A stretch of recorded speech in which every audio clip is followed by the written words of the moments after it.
cognizance of what they are. For example, there are improvements which show that in Mark's Gospel, somebody addressed Jesus as Rabbi, such as in Mark chapter 9, verse 5. But then in Matthew's Gospel, in the same incident, you can compare them side by side. You go from Mark to Matthew, the same incident, that person referred to Jesus as Lord. So in Mark 9:5, Peter said to Jesus, Rabbi, it is good for us to be here. In Matthew 17:4, Peter said to Jesus, Lord, it is good for us to be here. So in the one gospel, he's called Rabbi, the earlier one. In the later gospel, he's called Lord. So there is a significant improvement here from a Christian point of view. Second, there are improvements in which we find in the later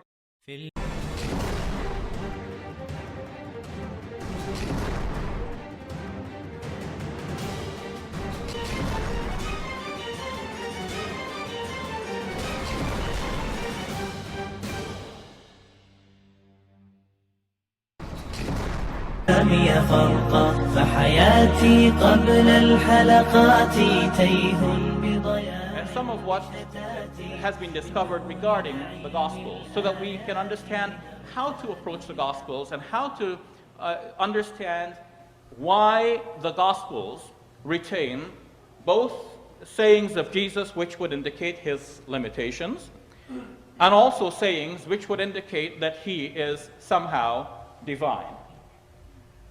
Let me then go to my slides. As the Gospels now appear in the Bible, this is the order, starting from your left to right, Matthew first, Mark, Luke, and then John.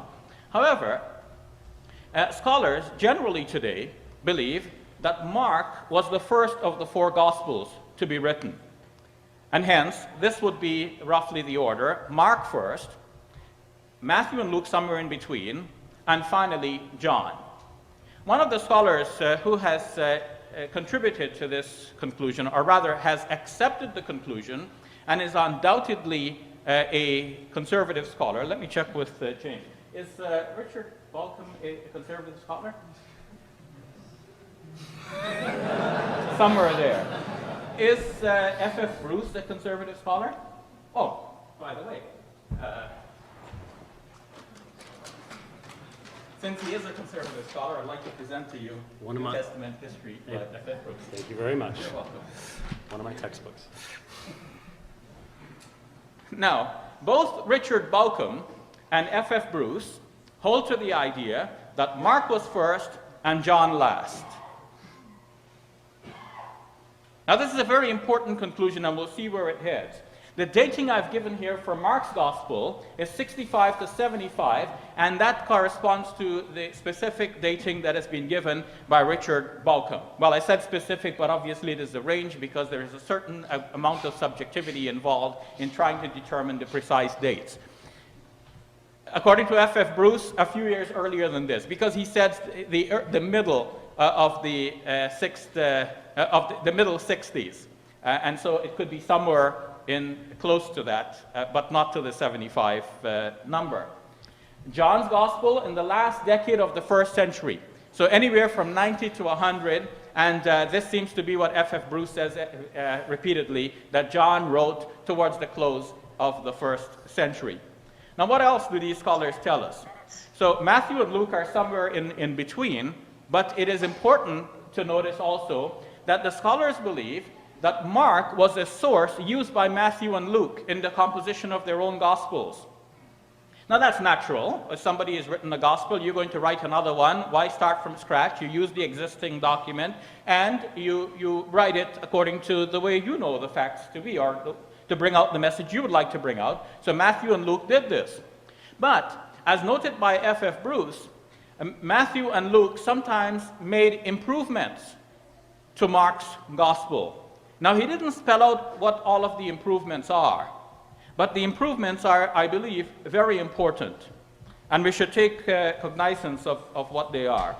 For example, there are improvements which show that in Mark's Gospel, somebody addressed Jesus as Rabbi, such as in Mark chapter 9, verse 5, but then in Matthew's Gospel, in the same incident, you can compare them side by side.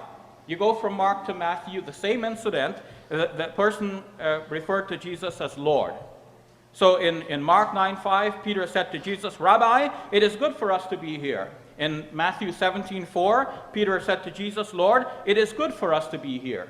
So in the one gospel, he's called Rabbi, the earlier one. In the later gospel, he's called Lord. So there is a significant improvement here from a Christian point of view. Second, there are improvements in which we find in the later gospel that Jesus describes himself as Lord. For example, in Mark chapter 13, verse 35, therefore, keep awake, for you do not know when the master of the house will come. Compare that with Matthew chapter 24, verse 42. Keep awake, therefore, for you do not know on what day your Lord is coming.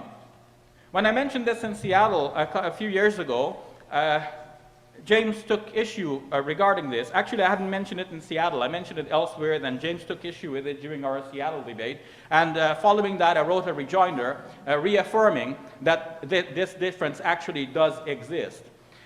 Third, there are improvements in which the later gospel calls Jesus the Son of God. For example, Mark chapter 8, verse 29, Peter answered him, you are the Messiah. But compare that with Matthew chapter 16, verse 16. Simon Peter answered, you are the Messiah, Son of the living God. So the later gospel has inserted here, Son of the living God, in Peter's speech, as is admitted by many scholars who have worked on this. 4, there are improvements in which the later gospel suddenly calls God Father, or has Jesus call God Father. Mark chapter 3, verse 31, whoever does the will of God is my brother and sister and mother. Matthew chapter 12, verse 46 improves that by saying that Jesus said, for whoever does the will of my Father in heaven is my brother and sister and mother. So it was God in the earlier gospel, was Father in the later gospel. 5, there are improvements so as to have people pray to Jesus. For example, when a storm broke out, Jesus was asleep in the stern. And the disciples came up to Jesus and awoke him, according to Mark's gospel, Mark chapter 4, verse 38. And they said to him, Teacher, do you not care that we are perishing? What did they call Jesus? Teacher. Again, Teacher, do you not care that we are perishing? In Matthew chapter 8, verse 25, same incident, they approached Jesus and they said, Lord, save us. We are perishing. What did they call him this time? Lord. It's the same incident, just the later gospel. The situation has been changed, or the wording has been changed. Then there are improvements to reduce Jesus' emphasis on one God. In Mark chapter 12, verse 29, Jesus was asked, what is the first and the greatest commandment? And this is what he said. The first is, Hear, O Israel, the Lord our God, the Lord is one. You shall love the Lord your God with all your heart and with all your soul and with all your mind and with all your strength. So he repeated basically what is known as the Shema Israel, which pious Jews will repeat twice a day, reminding themselves that there is only one God, Yahweh, as to use the name that James already used here tonight, or Jehovah, to use another spelling of the same name. Whether that is right or not, that's a different question, but it's popular. Some say Jehovah, some say Yahweh. According to Deuteronomy chapter 6, verse 4, Hear, O Israel, the Lord your God, the Lord is one. The name there that is translated as the Lord is Yahweh, or Jehovah. So it really sounds in the New Jerusalem Bible, Hear, O Israel, Yahweh, your Lord, is one Yahweh. Jehovah, your Lord, is one Jehovah. In fact, in Deuteronomy, it also says, besides him, there is no other. Jesus is repeating the same as the first commandment in Mark's gospel. But then the same story is told in Matthew's gospel. What has happened to the first commandment is just not mentioned. In Matthew chapter 22, verse 37 and 38, Jesus just simply said the part about loving your Lord with all your heart and all your soul and with all your mind. And he said, this is the greatest and the first commandment. But that's not true. That is not the first commandment. The first commandment is, as it was mentioned in Mark, the earlier of these two gospels. Finally, or last but one, there are improvements to reduce the distinction which Jesus made between himself and God. For example, in Mark 10:18, a man had come up to Jesus and called him good teacher. And Jesus then replied, "Why do you call me good? No one is good but God alone." But in Matthew 19:17, the same incident is there, and the man approached Jesus and asked him, what good deed must I do? I have to start over. See, in Mark's gospel, the man comes up to Jesus and says, "Good teacher." But in Matthew's gospel, the man comes up to Jesus and says, "Teacher, what good 3 deed?" minutes. So, whereas in Mark's gospel, he calls Jesus good, so then Jesus replies, "Why do you call me good?" In Matthew's gospel, he only asks about what is good, and so Jesus says, "Why do you ask me about what is good?" So Jesus does not repudiate the title in Matthew's gospel. According to James Dunn, Matthew here has modified not only the response, but in order to get the modified response, he also modified the man's question. Finally, there are improvements to cover the human limitations of Jesus. For example, in Mark's Gospel, chapter 11, verses 12 to 14, Jesus approached a fig tree thinking that he would find fruit on it, but when he did not find any fruit on it, he cursed the fig tree. Why didn't he find any fruit on it? Mark is very clear, because it was not the season for figs. But then in Matthew's Gospel, chapter 21, verse 18, the situation is changed. Jesus is hungry. He sees the fig tree. He went to it. He found nothing to it but leaves. And he said to it, "May no fruit ever come from you again." The difference is that Matthew here has removed the mention that it was not the season for figs. This allows Christians to meditate on Matthew's statement and make that into a parable about good and bad and what happens to those who do not fulfill their functions. They get destroyed, just like this fig tree, because they do not do what they're supposed to do. But as Mark's gospel makes it plain, the reason there were no figs is because it was not the season for figs, and therefore it appears that Jesus here has made a mistake, and which is natural for a human being. Muslims would not have any difficulty accepting that such an error could occur. Finally, in the minute that I have remaining, when we go to John's Gospel, we see that in John's Gospel, the situation has improved even further. Now, we go apart from these three Gospels to John's Gospel, and we notice that now Jesus, suddenly, the whole thing is rewritten.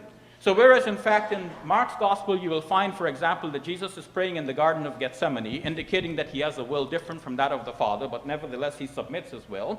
In John's Gospel, we're told that Jesus wouldn't pray like that. In John 13, when Jesus enters Jerusalem, or when he approaches Jerusalem, he says, "Now my soul is troubled, and what shall I say? Father, save me from this hour? No, it is for this very reason that I came to this hour."